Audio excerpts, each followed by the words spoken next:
Reverendíssimo Padre Silvano Salvati Zanon, pároco desta paróquia, reverendas religiosas aqui presentes, amados irmãos, podeis vos sentar.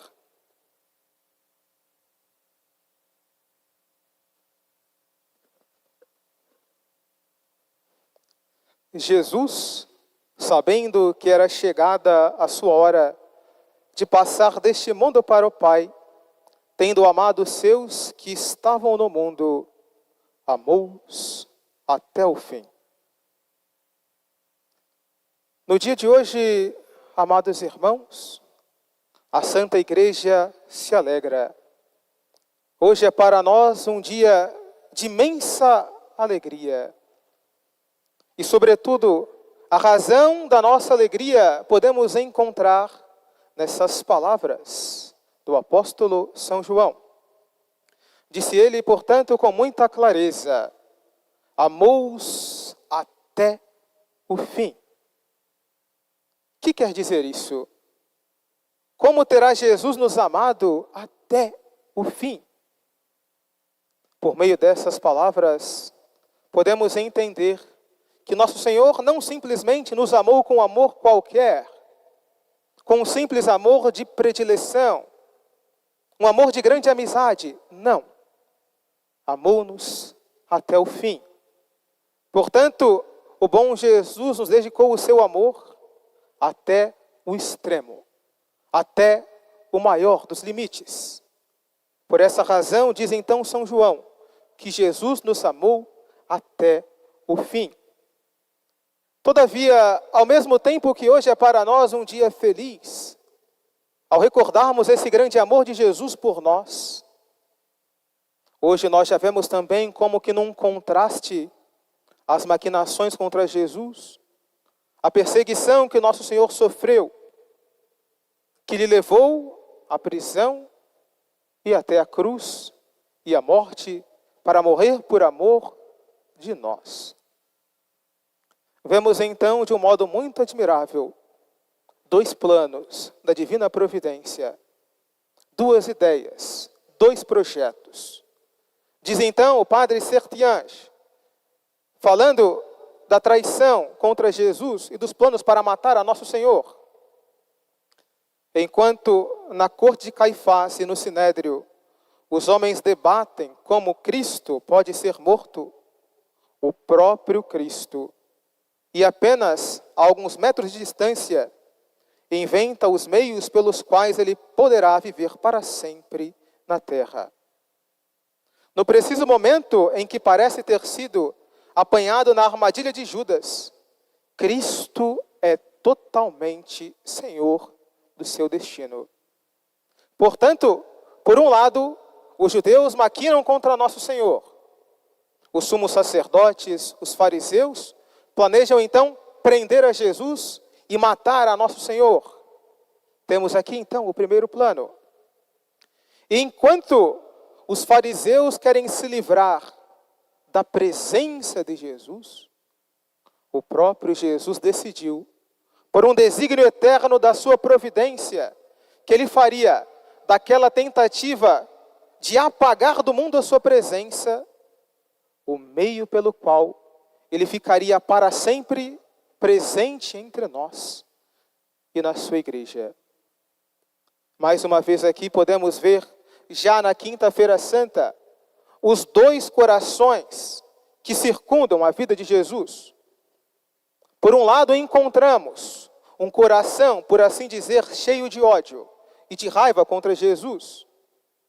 É o coração do demônio. Por outro lado, nós vemos um outro coração, onde há um amor infinito por cada um de nós, para operar a obra da nossa salvação. E esse é o coração de Jesus.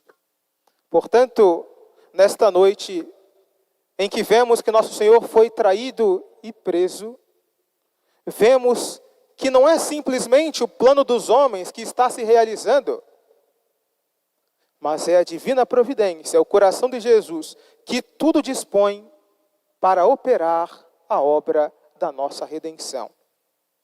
Portanto, tentaram apagar a presença de Jesus, mas nosso Senhor descobriu então um modo de ficar para sempre entre nós. Que modo foi esse inventado por Jesus para estar sempre conosco? É a Santíssima Eucaristia. É a presença real de Jesus que é perpetuada sobre os nossos altares cada vez que um sacerdote celebra o santo sacrifício da missa, recordando, fazendo memorial de tudo aquilo que se passou e tornando-o atual diante de nós.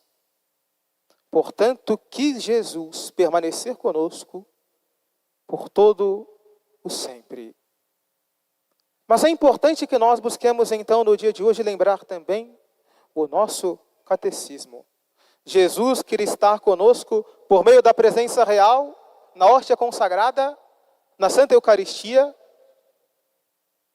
Mas a grande verdade não é que Deus está sempre conosco? Lembremos então agora aquela perguntinha básica do catecismo da primeira comunhão. Onde está Deus? Nós aprendemos então a resposta, que é uma resposta muito simples. Deus está no céu, na terra e em todo lugar. Essa é justamente a chamada presença de imensidade. Tudo aquilo que existe é sustentado pela presença de Deus, pela mão de Deus, que sustenta todas as coisas no ser. Se Deus, se por algum momento se afastasse de nós, certamente cairíamos no nada. Deixaríamos de existir no mesmo instante. Mas a presença de Deus nos sustenta, e não somente a nós, mas a todos os seres. Tudo aquilo que existe é sustentado pela mão de Deus. Portanto, Deus se faz presente no céu, na terra e em todo o lugar. Mas então, é necessário que vejamos, basta essa presença de Deus de imensidade para Ele reinar sobre nós e sobre a criação? Sabemos que não. Pelo pecado original, houve uma separação entre Deus e o homem. E mesmo que Deus se faça presente no céu, na terra e em todo lugar, essa presença de Deus não é suficiente para que Ele reine sobre nós. Não é suficiente para que Ele tenha o total domínio, por assim dizer, na criação, restaurando todas as coisas. E como o bom Deus retomou, por assim dizer, esse domínio sobre a criação? Por meio da encarnação do Verbo divino. Deus, o Criador, quis se fazer criatura. E fazendo-se homem como nós, Ele buscou na sua humanidade atrair novamente todas as coisas para si e restabelecer o seu domínio sobre toda a criação.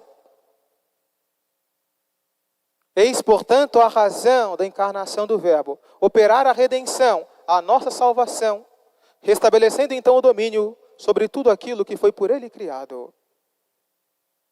Mas então, amados irmãos, nosso Senhor se fez homem, homem como nós. E Ele assumiu uma natureza humana corporal. Jesus se fez presente em nosso mundo corporalmente. E a presença corporal de Jesus era, para aquela multidão do povo de Deus, uma fonte de bênçãos, de graças e milagres. Tanto que nosso Senhor operava os seus milagres, fazendo-se presente naquela circunstância. Vejamos então alguns momentos da vida de Jesus, onde Ele deixa claro o poder que vem da sua humanidade, o poder que vem do seu corpo humano. Recordemos então daquele episódio em que Lázaro ficou doente. Os discípulos avisaram a Jesus que Lázaro estava doente, de uma doença grave, de uma doença mortal, pedindo então a Nosso Senhor que fosse até lá. Mas Jesus não foi. Nosso Senhor ainda se demorou vários dias naquele lugar onde estava pregando a doutrina da salvação. E depois de alguns dias, Nosso Senhor foi. Mas indo para lá, Lázaro já havia morrido. E quando anunciaram para Jesus que Lázaro já havia morrido, Nosso Senhor então respondeu: Lázaro está morto. E eu me alegro por não termos estado lá, para que vocês acreditem. E bastou então que Nosso Senhor chegasse ali em Betânia, Ele com a sua humanidade, com o seu corpo ali presente, Ele operou a graça. E disse: Lázaro, vem para fora. E Lázaro ressuscitou. E por que ressuscitou? Pela presença corporal de Jesus. A presença física, corporal de Nosso Senhor foi um instrumento daquele milagre. Olhemos também agora um outro episódio do Santo Evangelho. Recordemos daquela mulher que sofria de uma doença de fluxo de sangue por um tempo prolongado. Mais de 20 anos padecia ela dessa hemorragia interna, aparentemente sem cura. E ela quis conhecer a Jesus. E ela disse, então, se ao menos tocar em suas vestes, sereis salvas. E aquela mulher adoentada, com a sua fé legítima, se misturou com a multidão, chegou perto de Jesus, tocou em Nosso Senhor e foi imediatamente curada. Naquele mesmo instante que ela tocou Jesus, sem pedir a cura, sem parar Jesus estava caminhando, ela tocou em Nosso Senhor e foi curada. Mas Nosso Senhor percebeu que havia sido tocado e disse então Jesus: quem tocou nas minhas vestes? Os discípulos então disseram: Senhor, há uma grande multidão conosco, não é possível saber quem tocou nas vossas vestes. Mas disse Jesus que ele teve consciência, ele percebeu que uma virtude, que uma força saiu dele naquele momento em que aquela mulher o tocou com fé. Portanto, novamente, a humanidade de Jesus, a presença de Jesus foi a fonte daquele milagre. Foi a fonte daquela cura. Mas então poderíamos pensar, tendo acabado a vida terrena de Jesus, acabou-se também a sua presença entre nós? Acabou também o seu poder entre nós? O seu poder de curar? O seu poder de fazer milagres? O seu poder de operar ressurreições? Não, amados irmãos. Nosso Senhor conserva esses mesmos poderes, porque tendo Ele subido para o céu, Ele quis continuar presente entre nós, com o seu corpo, sangue, alma e divindade, realmente presentes na Santíssima Eucaristia. Portanto, recordemos, é o corpo de Jesus. E é desse corpo de Nosso Senhor que sai ainda hoje uma virtude, um poder que cura, que ressuscita, que faz milagres, que dá vida. É o mesmo Jesus. Por essa razão, agradeçamos a Nosso Senhor. Agradeçamos a Nosso Senhor essa belíssima invenção que Ele realizou na última ceia, de tendo que voltar para o Pai, permanecer entre nós. Eis o triunfo de Jesus. Queriam apagar a sua presença do mundo, mas Ele decidiu permanecer eternamente. Façamos então sempre com muita piedade, com muita devoção a nossa comunhão. Lembrando que esse Jesus que nós recebemos na hóstia consagrada é aquele mesmo Jesus que lá estava, agora sob as aparências do pão e do vinho, mas com os mesmos poderes, com as mesmas capacidades de nos curar. Mas para que nosso Senhor permanecesse entre nós, Ele buscou também criar um modo de eternizar essa presença sua humana por meio dos seus ministros. Ele estabeleceu, por assim dizer, vigários para perpetuar a sua presença entre nós. Por essa razão, também é nesse dia, no qual celebramos a instituição da Santíssima Eucaristia, que a Igreja também se alegra com a instituição do sacerdócio, com a instituição do sacramento da ordem. Nosso Senhor quis ficar entre nós, não somente o seu corpo e sangue, mas também por meio dos seus ministros, para que a sua pregação, para que as suas exortações, para que os seus conselhos para nos guiar no caminho dos céus fossem administrados pelos seus sacerdotes. Por essa razão, todo o tesouro das graças de Cristo ainda se faz presente na Santa Igreja por meio do sacerdócio católico. E é por meio do sacerdócio que nosso Senhor permanece, não somente aqui, mas em todos os altares, renovando então o memorial da sua paixão, morte e ressurreição. Portanto, estabeleceu também o sacerdócio, bom Jesus, para ficar entre nós. Agradecemos a Jesus pela Eucaristia, mas agradecemos também a nosso Senhor pelo sacerdócio. Se Jesus ainda nos fala, é por meio do sacerdócio. Se Jesus ainda está conosco e nos guia, é por meio do sacerdócio. Se nosso Senhor nos abençoa e nos concede inúmeras graças, é por meio do sacerdócio. Sejamos, portanto, amados irmãos, imensamente gratos a Jesus pelo imenso dom que nos fez. Mas tamanhas graças que nosso Senhor nos concedeu, Ele concedeu também fazendo para nós uma exigência, também nos dando uma ordem. E qual foi a ordem de Jesus? Amai-vos uns aos outros, assim como eu vos amei. Portanto, é grato a Jesus pelos tantos dons que nos concede, aquele que vive também esse preceito máximo, esse mandamento que é o maior de todos, que é o mandamento da caridade. Amemo-nos uns aos outros. Eis o que nos pediu o bom Jesus.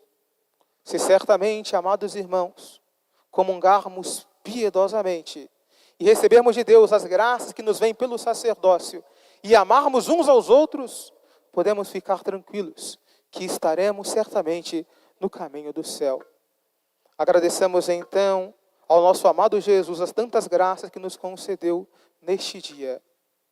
A Eucaristia, a ordem e esse mandamento máximo da caridade, para que assim possamos então salvar as nossas almas.